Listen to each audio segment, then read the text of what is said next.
Welcome back to History Tea with Professor T, and I am Professor T, and this is part 2 of chapter 26, which has to do with the conservative turn in American social and political life. And so we start back with the election of 1972, which Nixon wins. However, Democrats will choose Senator George McGovern to challenge Nixon. This doesn't work. Nixon ends up winning, but we do get Shirley Chisholm, who will become the first Black woman to seek the presidency in 1972. Her slogan will be that she is unbought and unbossed. So Shirley Chisholm, true boss that we get out of the 1972 election. She becomes the first Black woman to run for president in the United States. And so, okay, let's get to some tea. Okay, so the tea that we have here is the tea of Watergate. So even though Nixon has political triumphs, he is still obsessed with secrecy. Nixon is obsessed with secrecy. He views anyone who is critical of him or of his administration with as critics. He views them as enemies. So Nixon will create an investigative unit that he calls the Plumbers to get information about Daniel Ellsberg. They will actually go to Ellsberg's psychologist, break into the office, and try to find incriminating evidence about Daniel Ellsberg. Now, why would they do this? Well, remember, Daniel Ellsberg was the man who leaked the Pentagon Papers to the press. And so the Pentagon Papers showed that Americans had been misled for essentially decades about American involvement in Vietnam. So they break into the office of Ellsberg's psychologist and they try to get incriminating evidence, but they're not able to find anything incriminating about him. In June 1972, and this is where we get some tea. In June of 1972, 5 former employees of Nixon's re-election campaign broke into the Democratic Party headquarters at the Watergate apartments in Washington, D.C. Now, what were they looking for? We still don't quite know, but a lot of people think that it was really maybe to install listening devices at this time. Through an investigation, it became pretty clear to people that folks close to the president had ordered this burglary and then tried to cover everything up. And through congressional hearings will reveal a pattern of wiretaping, break-ins, and attempts to sabotage any political opposition. In 1973, to add more on top of this, Nixon's vice president, Spiro Agnew, had to resign because it was found out that he had accepted bribes from construction firms while he was the president of Maryland. So now you have the vice president who resigns because he's involved in bribery and corruption. By mid-1974, it was pretty clear that Nixon was connected to Watergate. By August 1974, the House Judiciary Committee voted to recommend Nixon for impeachment for conspiracy to obstruct justice. He is the only president, and I'll say in U.S. history, he is the only president to resign. Rather than face the trial, Nixon resigned the office. And so now the U.S. does not have a president and does not have a vice president. Gerald Ford, who was the Speaker of the House at the time, becomes the President of the United States. So we're in a weird state at this point because the United States is now being, the President of the United States is someone that no one voted for. It's during this time in the late 70s going into the early 80s that we have a decline in manufacturing. So there are some reasons for the decline in capitalism's, quote, golden age. So during the 1970s, the long period of post-war economic expansion came to an end, succeeded by slow growth and high inflation. Does that sound familiar? And the industrial reconstruction of Japan and Germany as well encouraged a lot of American companies to invest in overseas plants. And in 1971, the U.S. will experience a merchandise trade deficit, meaning that it imported more goods than it exported. So in order to try to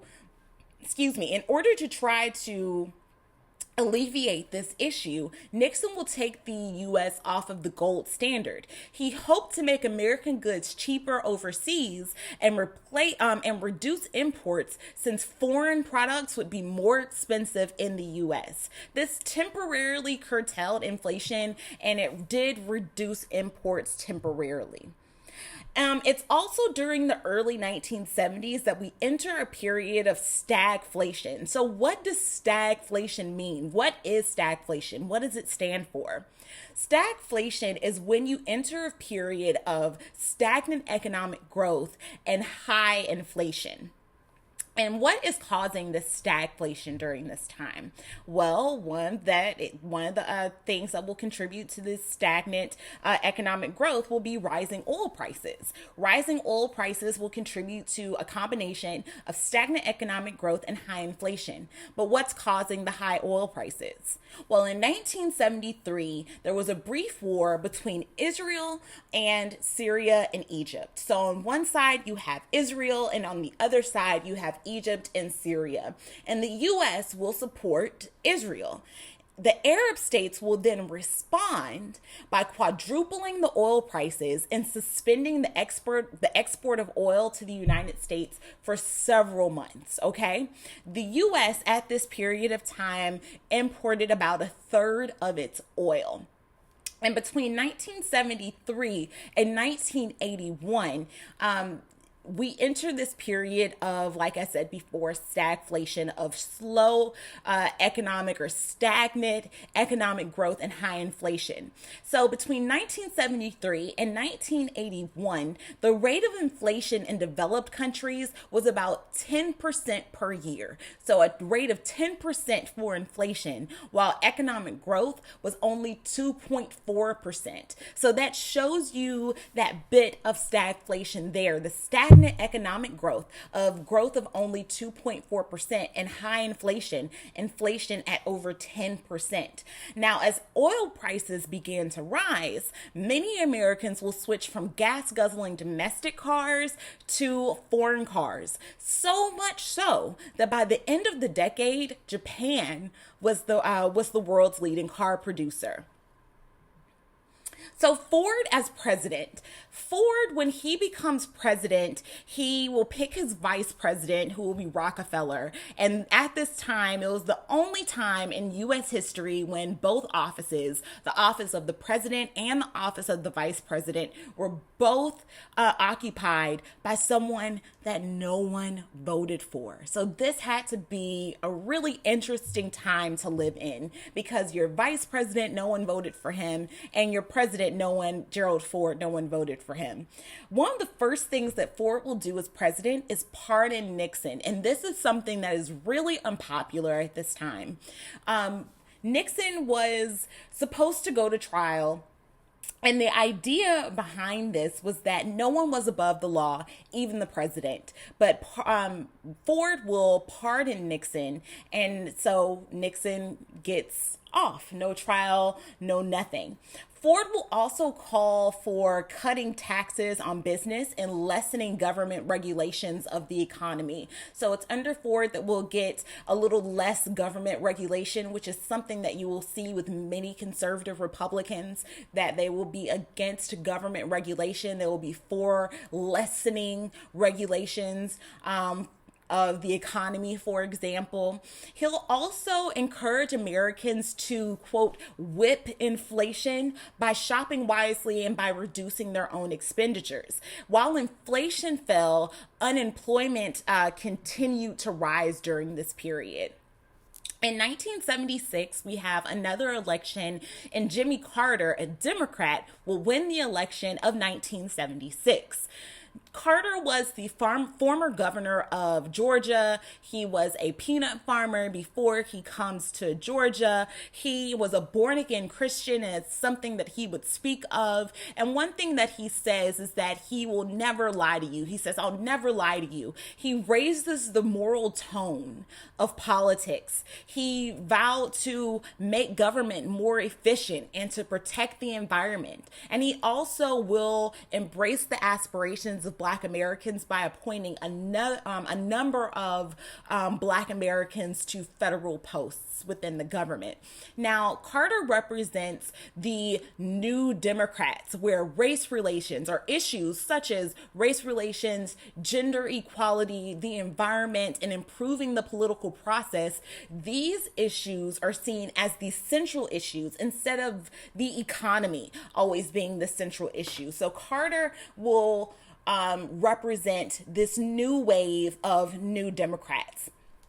Carter, as far as Congress, will often find himself at odds with Congress. Carter also felt that inflation was the main economic problem in the United States at this time, instead of unemployment being the major problem with the economy.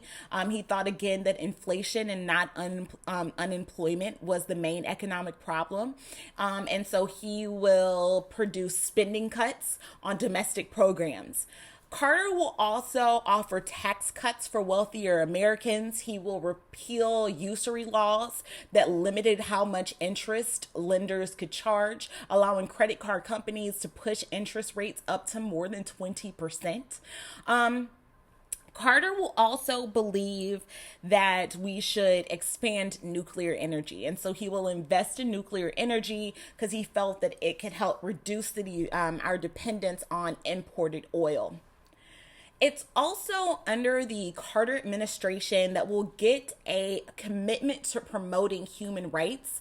It will become a centerpiece of American foreign policy for the first time.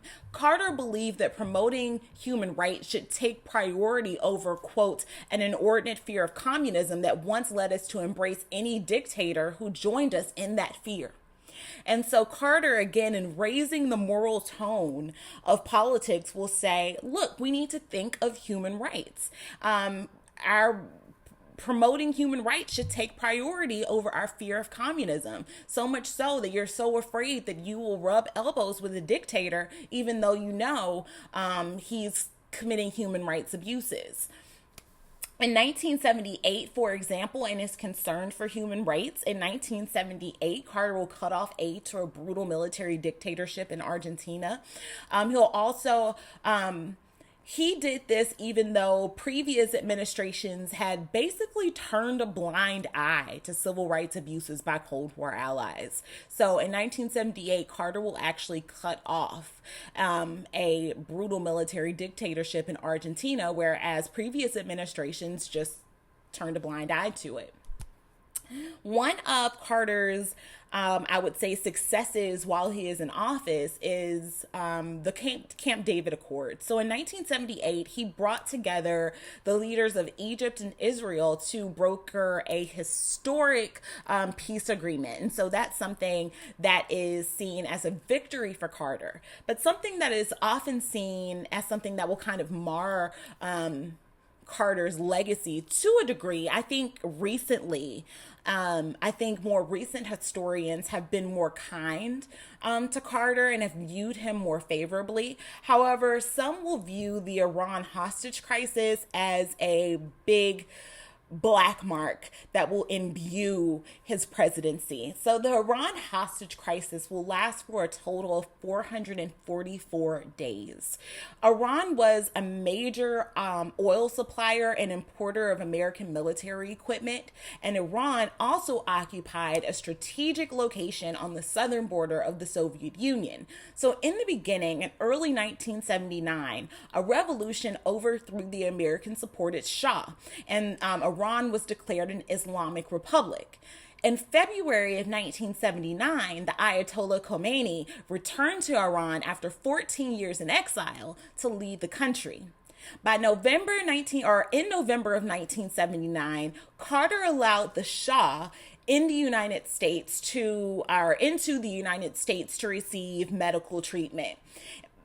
In November, or on November 4th, 1979, the American embassy in Tehran was stormed and they took 66 hostages. In December, they released some of the hostages, like some of the women. However, 52 hostages remained.